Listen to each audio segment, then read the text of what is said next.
what is, just real quick to summarize, what would you say MercyMe's main message is? Oh gosh. In what season? I would say Oh, if there was one overarching um, mercy me message, it would probably be that, and God is real, Jesus is real, He loves you, even though you're messed up, and we know because we're messed up, and I think that's probably not the most eloquent way to say it, but it's there's been a real realization for us lately that it's like we're never going to get it right. We're always going to fall, and we're always going to mess up, whether it's in our relationships or just outright sin, whatever it is. But the Bible's really clear that like getting it right isn't what saves us. It's not. It's not our redemption. If it was, then Jesus wouldn't have had to die on a cross. right.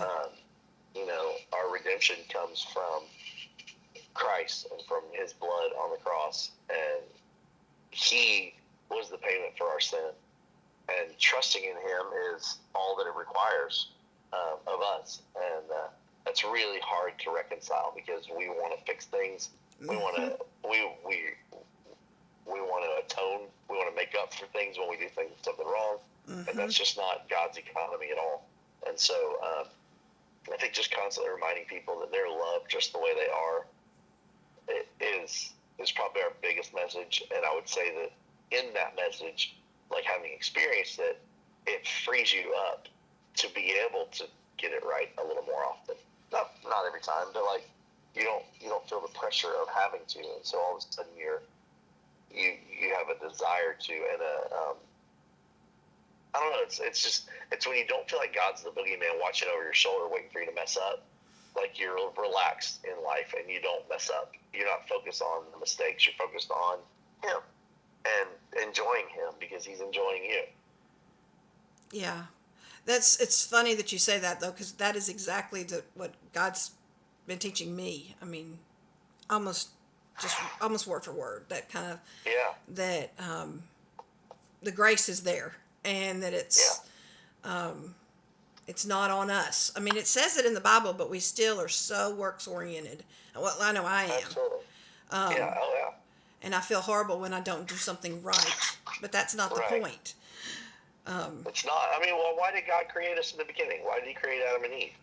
For relationship. He didn't create us so that He can manage us or to oversee us. He created us for relationship, which means He just wants to hang out with us. He wants to spend time with us, and so much so that to keep us close to Him, He sent His only Son to die for us, to die in place of us, only so that He could keep hanging out with us, only so that we could have no barrier between us and Him.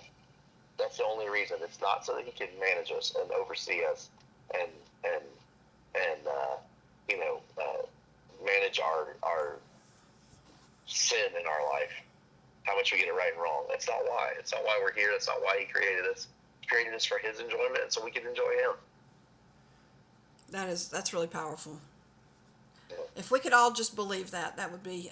I mean, Yeah, if you could call me really back get tomorrow, it deep down in us, If you could call me back tomorrow and remind me I said that, that'd be great, because I'm going to need it. Yeah, but yeah, that's why we have to talk about it, just to Yeah. remind each other and Absolutely. ourselves that that's what it's really about.